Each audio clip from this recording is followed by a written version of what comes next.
Abrimos, señoras y señores, la tertulia en este lunes que es 12 de julio del año 2021. Voy con los saludos por orden alfabético. Martín Bueno, ¿qué tal? Buen día. Buen día, Emiliano. Buen día a todos. Miguel Brechner, ¿cómo te va? Día, ¿cómo están? Pablo Carrasco, ¿todo bien? Buen día, qué tiempo loco, ¿no? Dijo el loro y estaba en la puerta del horno. Vamos, en 3 días hemos tenido todas las estaciones. Si lo que hablas en un ascensor, viste que el tema, tenés que ir al piso 26 para hablar de estos 3 días. Bueno, sí, ya volveremos sobre el tiempo en todo caso, pero no quiero demorar más en saludar a quien va última en el orden alfabético, pero además quien quedó en ese puesto hoy a la hora de los saludos, porque el saludo para ella es doble. Ana Laura Pérez, buen día y feliz cumpleaños. Feliz cumpleaños. Muchas gracias, muchas gracias. Estábamos generando ahí la expectativa. No podíamos empezar la ronda de saludos con un feliz cumpleaños. Bueno, ¿están todos tus contertulios ya advertidos? Es más, ya creo me saludaron, sí, ya me saludaron. El que notó el acontecimiento fue Martín, hay que reconocerle el crédito, ¿no? Sí, porque es tuitero como uno y yo puse algo en Twitter y entonces dice que le costó, pero que se dio cuenta. Tampoco demasiado, pero era un poquito enigmático, no era lo más natural. Bueno, nuestro gerente de efemérides. Bueno, lo nombramos así, perfecto. Bueno, Ana Laura, que pases bien, que esta hora de tu vida hoy te resulte especialmente disfrutable, como parte de la conmemoración. Vamos a ver cómo sale, ¿de acuerdo? Claro. Bueno. Vamos a un primer tema. El Ministerio de Trabajo presentó el miércoles pasado las pautas salariales para la 9ª ronda de negociación colectiva, pautas en las cuales se diferencia a los sectores más y menos impactados por la pandemia. Para establecer los ajustes, se clasifica la situación de los sectores de actividad entre los gravemente afectados a raíz de la situación sanitaria, como turismo, cultura y deporte, y los otros que atravesaron menos inconvenientes. Ustedes conocen los detalles, los números, incluso dedicamos un análisis económico especial con Pablo Rosselli a repasar y valorar este mecanismo propuesto. Pero hoy la lectura en esta tertulia va por otro lado. Pablo, tú proponías un ángulo de discusión en especial. ¿Cuál? Sí. Yo, digamos, anoche vi a Pablo Mieres en Polémica en el Bar y lo he visto en varios lados entrevistado y me genera una sensación, la verdad, que bastante triste de ir por ahí pidiendo disculpas, diferenciando a los que le fue trágico y a los que le fue bien entre un 1% y un 1,6%. Tratando de cumplir las formas y entonces, bueno, yo quiero dinamitar. Estás hablando, cuando decís 1 o 1,6, estás hablando de los índices de ajuste, ¿no? Exacto. Para los menos afectados se establece una ronda salarial con un plazo de 2 años y ajustes semestrales vinculados a la inflación esperada, junto con un componente de recuperación de salario real perdido en el periodo puente, ese periodo que rigió durante el último año. Al final de esta ronda, en julio de 2023, pequeñas, medianas y grandes empresas menos afectados alcanzarán una recuperación de 1,6% del salario real.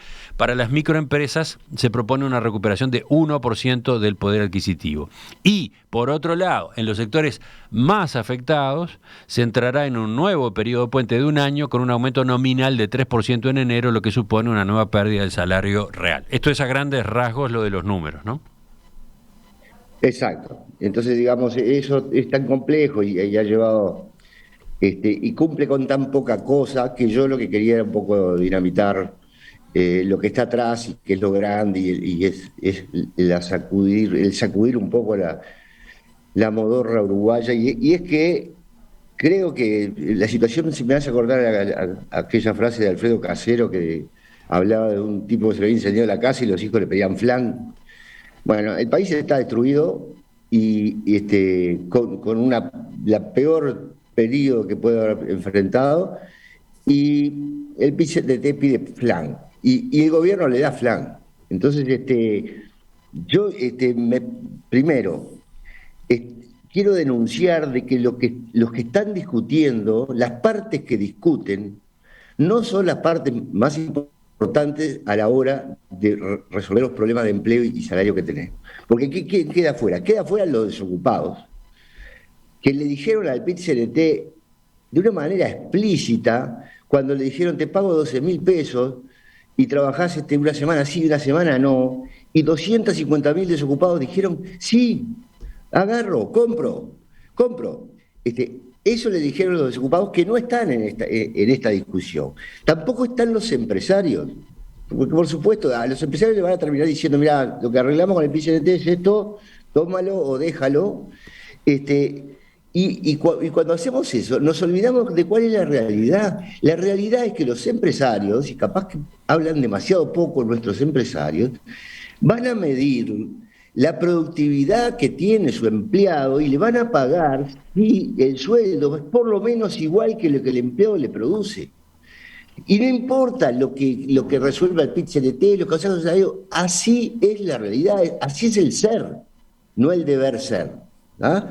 Entonces, es una discusión para mí de falta de la realidad, esto que tan socialista es, ¿no? Si la teoría contradice a los hechos, peor para los hechos. No, señor, los zapallos se van a acomodar en el carro y los empresarios van a entender claro el mensaje. Entre salario y empleo se eligió salario. Y entonces, ¿qué vamos a hacer? Bueno, vamos a no contratar, vamos a robotizar lo que podamos. Y termino mi primera intervención con un ejemplo. Yo estoy dándole una mano a mis hijos que arrendaron un campito de 200 hectáreas por 10 años. Hubo que hacer, el campo estaba en cero, hubo que hacer mangas nuevas, $40.000, alambrados nuevos, $30.000, una pradera, $45.000. Todo hecho lo más robotizado posible. ¿Saben por qué? Porque esa inversión de $700 por hectárea que hicieron, si tuvieran que contratar un empleado más por no haber hecho esa inversión, ese empleado equivale a toda la inversión que se hizo en 10 años. Entonces, lo que yo quiero avisar es que lo que decida el Ministerio de Trabajo y el PIT-CNT no va a cambiar la forma en que funcionan las cosas. Y es por eso que el 1 o el 1,6 me resulta bastante irritante como discusión. Bueno, ya quedó planteada entonces la inquietud de Pablo, ya están los otros 3 integrantes de la mesa dispuestos a discutir, a hablar, a plantear sus posturas. Pero, ¿qué les parece si vamos primero con Miguel? Que al igual que Pablo tiene un pie puesto desde hace años en el sector empresarial también. Entonces, A ver, yo creo que, digamos, hay muchas realidades y es muy difícil pasar en una regla todas las realidades. Tengo una diferencia con Pablo, no creo que el país esté destruido. O sea, yo miro la industria de la construcción y veo una pujanza muy grande. Yo no conozco el campo, pero también veo que hay un movimiento muy grande. Y no creo que esté destruido. Sí están algunos sectores muy jorobados y destruidos, pero todo lo que se nos ha presentado hasta ahora es que estamos todos bastante bien.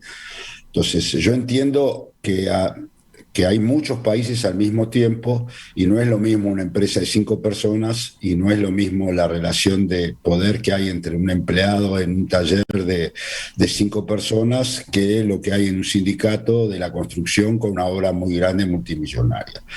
También creo de que si mañana no hay ninguna pauta salarial, la variable de ajuste siempre en el sistema en el que vivimos son los salarios y el trabajo. O sea, en general uno ve cuando hay crisis, hay despidos, hay gente que pierde su ingreso y cuando hay bonanza hay gente que pide más plata.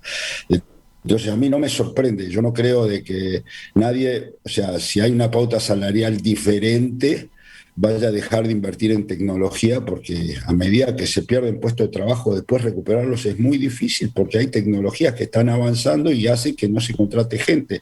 Y eso es válido hoy, era válido hace 10 años, era válido hace 15, es válido en todo el mundo. Las máquinas que cosechan en vez de cosechadores, las fábricas, es el mundo que tenemos que discutir y está bien, podemos llegar, sería bueno un día decir, bueno, ¿qué va a pasar en el mundo del trabajo? Y además mucha gente que en esta crisis aprendió que ciertos trabajos son menos importantes, otras cosas se pueden hacer remoto, otras cosas ya se usan y se empezaron a usar servicios de cadetería que ya no requiere tener un cadete en la empresa y una cantidad de puestos. O sea, creo que hay un problema general con la situación laboral en el mundo y en Uruguay. No creo, o sea, que irse de todo el aspecto salarial a nivel de gobierno, empresarios, o sea, los consejos salarios sigo creyendo que son una muy buena herramienta, tiene errores como todo, pero creo que es una herramienta que defiende. Lo que pasa es que la realidad es que cuando uno trata de pasar estas reglas para la situación actual que vivimos, la recuperación del salario no está sobre la mesa, porque todas estas pautas son a costa del salario. Y si nos va muy bien, no hay una recuperación. Y si el viento de cola sigue y nos va bárbaro, no hay una recuperación.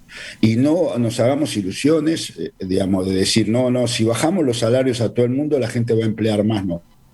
Los empresarios hoy que sacaron gente van a demorar mucho en tomarla de vuelta, porque eso pasó también en el 2001, eso pasó en el 82, eso pasó en una cantidad de veces que hubo crisis. Cuando las empresas se achican, después demoran, se hacen más eficientes, ganan más dinero y no toman gente. Después se empieza a ablandar, digamos, esa situación y después otra vez una crisis, la variable de ajuste es el salario. Entonces a mí me parece que las pautas son complicadas y malas porque dejan afuera a una cantidad de gente que si mañana mejora, no tiene cómo recuperar hasta el 2024. Bueno, hablen tranquilos, ¿eh?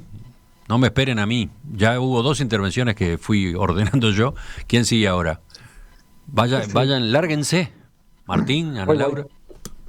A ver, yo estoy de acuerdo con Pablo en algo que me parece que es así, que lo que sucede en el mundo de los consejos de salarios no necesariamente es lo que sucede en el mundo real. Es más, en general es lo que sucede en una parte bastante pequeña del mundo laboral. Eso creo que es un dato de la realidad. En lo que no estoy de acuerdo con Pablo es en que no le doy demasiada importancia. ¿Qué quiero decir con esto? Yo creo que los consejos de salario están bastante divorciados de la dinámica laboral de todos los días. Hasta como incluso, y lo hablamos la semana pasada, las normas laborales están bastante divorciadas de la práctica laboral de verdad, del mundo real. Lo que hacen los consejos salarios es una especie de amortiguador, una especie de lugar que permite que Uruguay siga siendo esa penillanura suavemente ondulada que tantas satisfacciones nos da por un lado y tantas disgustos nos da por otro. Es un lugar donde van ciertos actores, discuten, se sienten importantes, algunos son importantes, y terminan resolviendo cosas que son muy pequeñas. ¿Bien? Yo no siento que por estas situaciones de los consejos salarios se cree más empleo o se cree menos empleo. Yo creo que el problema en todo caso es mucho más grave y mucho más estructural que los consejos salarios. Y voy a poner 2 ejemplos, que es, en Uruguay, por ejemplo, para que un trabajador incurra en lo que se llama la notoria mala conducta, prácticamente tiene que hacer un intento de homicidio contra el patrón. Eso es un dato de la realidad. O sea, hay sentencias donde se prueba que hay un hurto y robar no es notoria mala conducta. Eso están sentencias judiciales. Después, todo el tema de los derechos adquiridos. O sea, todo debería ser muy simple. Lo legal es obligatorio y lo que está por encima de la ley se da cuando se quiere, no se da cuando se quiere y se negocia libremente. El tema de las 8 horas diarias tan estrictas y no haber una contemplación de la jornada de manera semanal o mensual, un montón de cosas que hoy realmente complican mucho el mundo laboral de verdad y las negociaciones que se pueden llegar a dar. Bien, ¿qué quiero decir con esto? A ver, incluso yo creo que los consejos salarios podrían ser utilizados para algo útil, como es, por ejemplo, tratar todos estos temas. Bien, que se sienten todos a tratar todos estos temas. Podrían ser utilizados. Hoy los veo como en trabajando en normas de mínima, básicamente, en cosas básicas de mínima y coincido con Pablo en otra cosa. O sea, no coincido en cuanto que no le veo un elemento central de gravedad al tema de los consejos. Sí, es verdad que cuando el ministro de Trabajo te diferencia un aumento entre el 1%, el 1,6 o el 2,5%, sí, parece bastante ridículo por momento. Y ahora, Ana Laura. Sí, yo tengo algunos matices. Sobre todo en el enfoque de poner aumento de salario versus generación de empleo como foco de análisis. Yo creo que no son dos cosas que... O sea, en algunas crisis es posible argumentar que algo de eso hubo. En esta claramente no. Por dos cosas. Una que sobrevoló algunas de las intervenciones y otra no. La que sobrevoló es el tema de la automatización. Durante la pandemia, un montón de organizaciones, hay un estudio interesante de Muncho sobre el tema, 30% se automatizó, se aceleró la automatización y se redujeron, digamos, cosas que iban a pasar se aceleraron. Esos puestos de trabajo no van a volver. Ese puesto de trabajo no vuelve. O sea, no, es fantasioso creer. De hecho, eso iba a pasar y podemos acordar que pasó más rápido de lo que eventualmente hubiera pasado, pero iba a pasar. Entonces ahí hay un desafío que tiene que ver con la reconversión, que yo creo que Uruguay perdió 1 año y medio de oportunidades, en el Estado en particular, de reconversión de un montón de gente que ni siquiera la llamaron para hacer los cursos de actualización etcétera. Y el segundo punto, me parece que en esta crisis en particular, que es una crisis que afectó, o sea, hay dos fenómenos. Mucha de la gente que se quedó sin trabajo estaba en la informalidad, ¿no? Y ese es como todo un territorio que hay que resolver. Y mucha de la gente, y la otra gente que se quedó sin trabajo, estaba en sectores específicos, que quedó sin trabajo, ¿sí? O que va a quedar sin trabajo porque hay un montón de gente en seguro de paro que a medida que va terminando el seguro de paro, muchas veces no se renueva, o sea, los despiden. Están en sectores específicos que fueron afectados por la pandemia, por las medidas restrictivas y por un montón de cuestiones. El sector de los restaurantes, que ya se ha concluido que hay un montón que no van a volver a abrir. Entonces, es difícil pensar que el no aumento de salarios en algunos sectores va a generar un aumento en la generación de empleo en sectores que en realidad no generan empleo porque no tienen necesidades de empleo, porque tienen muchos menos comensales, porque directamente ese restaurante cerró, porque hay un montón de servicios asociados a, por ejemplo, fiestas, casamientos, etcétera. Esa generación de empleo se va a dar se va a dar paulatinamente en relación con una serie de cuestiones que van a cambiar de manera independiente a si se aumentan o no se aumentan los sueldos. Y el otro matiz que yo tengo es, hay análisis sobre fluctuaciones del salario, que es verdad, como dice Martín, que no afectan a todo el mundo, ni a todas las franjas, ni a todos los sectores, pero hay análisis que ha hecho el Instituto Cuesta Duarte, por ejemplo, desde la salida de la crisis, en particular del 2002 hasta ahora, que demuestran que en realidad hay sectores enteros donde la aguja se mueve solamente a partir de los consejos de salario. Gente a la cual no le aumentan el sueldo nunca si los consejos de salario no lo definen. Gente que no tenía aumentos de sueldo, como el sector de las empleadas domésticas, por ejemplo, si no existieran los consejos de salario. Entonces, también me parece que está bien. Hay sectores, habemos algunos que tenemos otra capacidad de negociación por los lugares que ocupamos, pero hay mucha gente que sin consejos de salario, y eso está medido, no tiene aumento de sueldo. Y además, y cierro con esto, yo tampoco creo que el Uruguay está destruido, y además creo que hubo gente que hizo mucha plata con la pandemia. Hubo gente que perdió mucha plata, pero no olvidemos que, como en todas las crisis y en esta en particular, hubo gente que hizo mucha plata, que le fue muy bien, que vio su negocio explotar. Por ejemplo, las empresas salieron todas corriendo a contratar los sistemas de logística, empresas de logística, gente que repartiera. Entonces, en realidad, no todo el mundo perdió de la misma manera y no todo el mundo perdió ni siquiera. Bueno, hubo un espectro amplio, ¿no? Variado. A partir del planteo de Pablo, matices de todo tipo, anotaciones o directamente discrepancias. Entonces, sigan charlando. Yo quiero charlar. El tema es que acá hay una cruz de caminos y es que si tú pensás que empleo y salario no son tan fuera del mercado, no hay un tema de cantidad y precio, sino que eso es un invento neoliberal, si no crees en esa antinomia, bueno, la discusión para adelante se vuelve muy compleja, porque yo creo que la existencia de esa antinomia es la que permitiría a la política social más eficiente que cuenta la humanidad, que es el pleno empleo. El pleno empleo, que yo lo vivo en el sistema agropecuario, que lo vive la gente que tiene las TICs, deja la simetría al revés de la que soy. El patrón es el que tiene un problemón para conseguir a alguien que ni siquiera pagándole más, en general lo consigue. Entonces, como yo conozco sectores donde el pleno empleo deja al empresario compitiendo y robándole al vecino con plata a sus empleados, es que creo que hay que creer en eso. Y cuando tenés esa posibilidad, y acá yo acuso al PIT-CNT que ha sido un militante de la redistribución de la riqueza, cuando la riqueza es ajena, ¿verdad? Tan fácil es, uno se vuelve tan generoso con la plata ajena, cuando el PIT-CNT tiene en sus manos y en su decisión la redistribución del trabajo.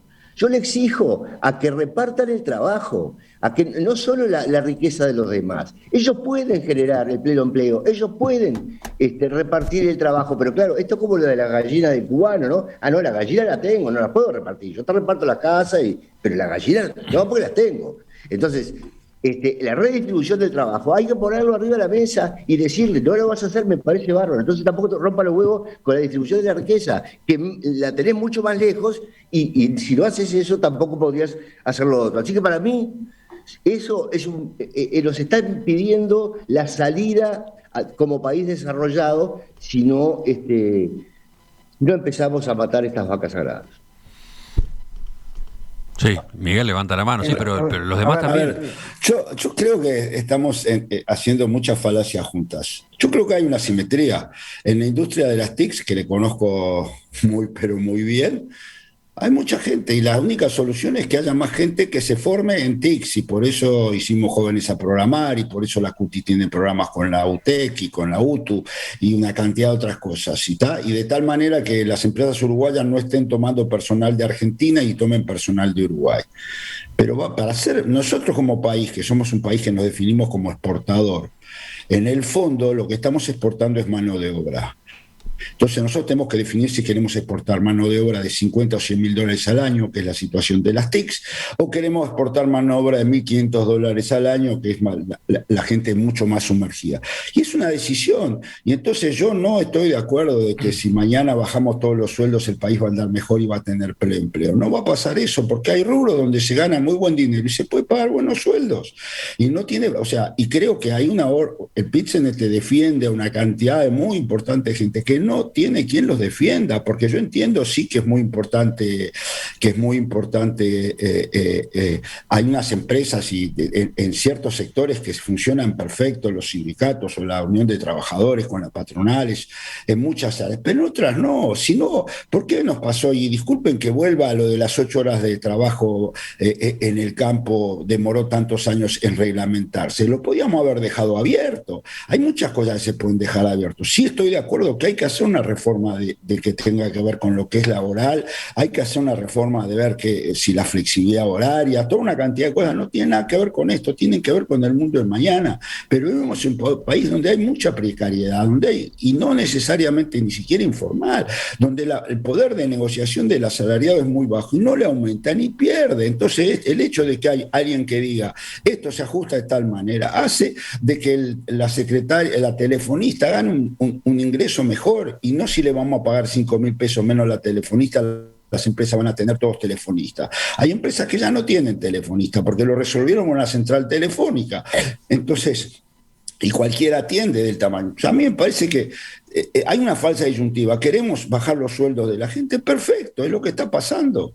van a bajarse los sueldos. A mí lo que más me sorprende de toda esta discusión, y en general, es que creemos que el país va a crecer en un boom y la gente ya tiene un poder adquisitivo menor, después de este Consejo de Salarios va a tener un poder adquisitivo menor, entonces es muy difícil pensar que vaya a crecer. Entiendo que la situación de los empresarios, y viví muchos años siendo y al lado de empresarios, es difícil en algunas situaciones. Entiendo que hay situaciones que no son justificables lo caro, entre comillas, que puede ser Uruguay. Yo no lo discuto, pero no lo vamos a resolver tirando la defensa de la gente más necesitada. Lo que sí creo que algunas veces hay que empezar a discutir un poco distinto a los sectores.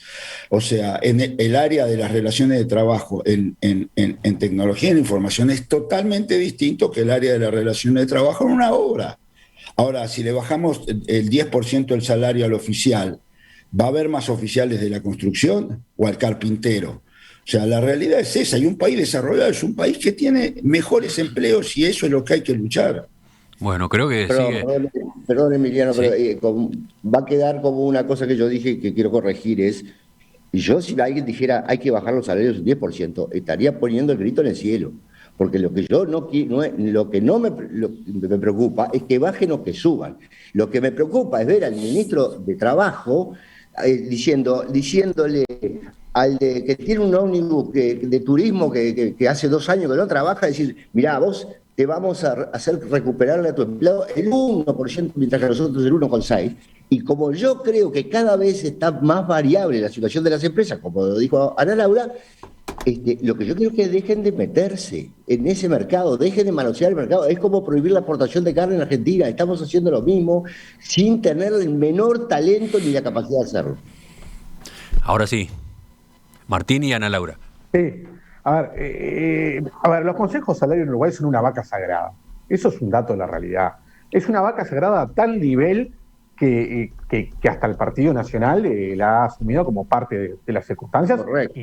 Y no se atreven a decir ni por la tangente lo que está diciendo Pablo, sino que mandan a Pablo Mieres con unos escarbadientes a hacer algunas cositas y bueno, y la va llevando. ¿Bien? Se ríen todos. Ojo, un matiz ahí, Martín. Vaca sagrada, más o menos, ¿no? Hubo periodos de gobierno posteriores a la dictadura en los que no se convocó a los consejos. Está bien, pero el vallismo estructural del Uruguay luego aterrizó en todas las mentes, de manera general, ¿tá? Y ya está, están ahí.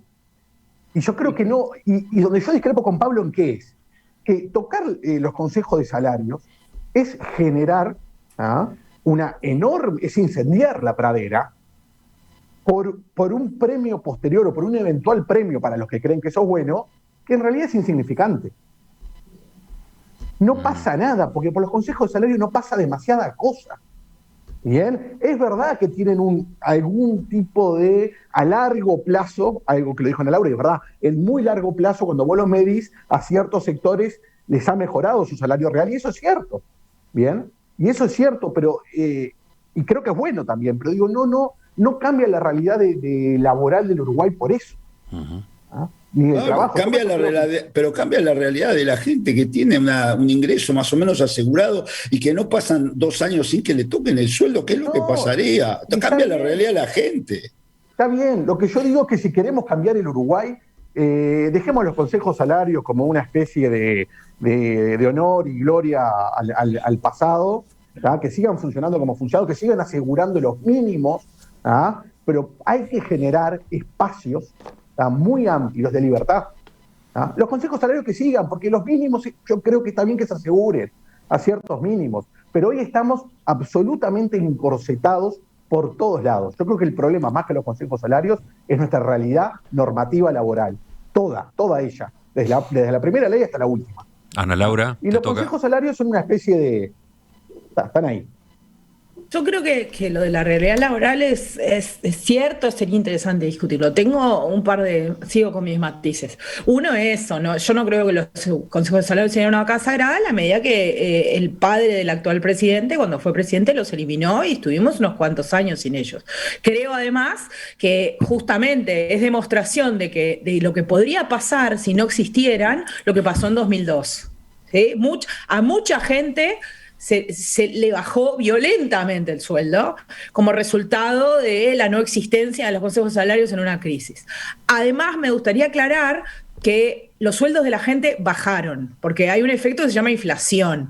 Entonces la discusión no es no le bajaríamos los sueldos a la gente. Los sueldos a la gente se los bajaron. O sea, los trabajadores perdemos sueldo solamente con el efecto tiempo.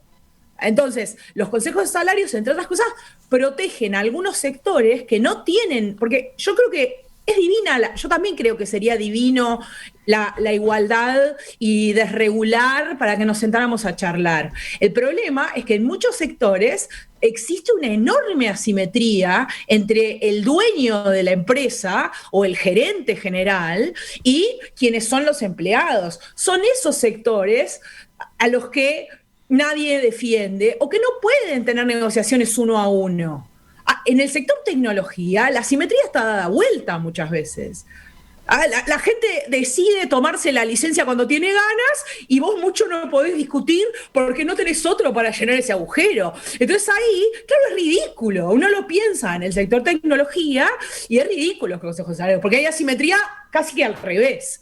Pero hay sectores, de verdad, en el Uruguay, las empleadas domésticas no les aumentaban el sueldo nunca, no tenían derechos laborales, no tenían aguinaldo, no estaban en caja, no tenían FONASA, no les correspondía presencialidad, no les correspondía nada. Y prueba, como es el ejemplo de los peones rurales, el de las empleadas domésticas, que cuando se empezó a discutir este tema, y charlaban en los ómnibus para un poco ponerse de acuerdo, a varias las echaron, las sancionaron, generó todo un desparramo. Entonces, no impactará en la vida de algunos, pero impacta en la vida de otros. Entonces, esa gente pierde ingresos. Y yo también creo que para que los restaurantes puedan contratar gente, precisás que la gente tenga plata para ir a comer. Entonces, en el largo aliento hay una relación ahí entre permitir que la gente no pierda capacidad de compra y crecimiento económico, tan lineal como pensar que uno dejó de ir a comer no solamente porque no puede salir tanto, sino porque de repente no tiene ese resto monetario que tenía para ir a comer una mozzarella cada tanto.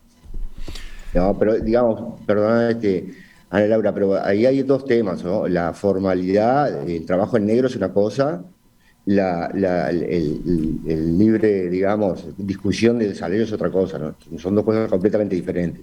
Y cuando tú no crees, como no lo cree Miguel, que el empleo es una mercadería más del comercio, es que empezás a pensar de que si yo decreto algunas cosas, la realidad va a seguir la ley que yo decreto. Y eso, cuando hay una mercadería que está en el mercado, no es así. Por algún lado lo va a ajustar. Y lo van a ajustar los empresarios. Entonces, es fundamental empezar a entender que cada conquista sindical es un despido simultáneo de alguien. Pero siempre fue así. Pablo, siempre fue así, no va a cambiar, porque las relaciones son normales. El empresario cuando necesita despedir, despide, y está bien, es su regla. Yo no estoy criticando su regla, pero no va a cambiar si no hay otras reglas. No es que va a dejar de despedir. Cuando tenga una crisis económica, el empresario va a achicar su plantilla. Cuando no le den los números, la va a achicar.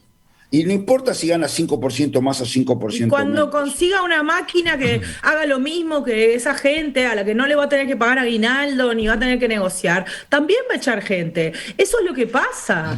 Funciona así. Entonces, y a la vista está que tampoco esto se hizo con un compromiso de, bueno, yo te dejo no subir los sueldos si vos contratás X cantidad de gente. Si pusiéramos eso arriba de la mesa, se prende otra que pradera prendida a fuego. Nadie se va a comprometer a eso, porque tienen todo el derecho del mundo. Está bien. Ahora, yo lo que creo es que cuando se plantea siempre, déjennos tranquilos regularnos, en general, esa es la posición de quienes están del lado de los que pueden negociar. Y las asimetrías existen.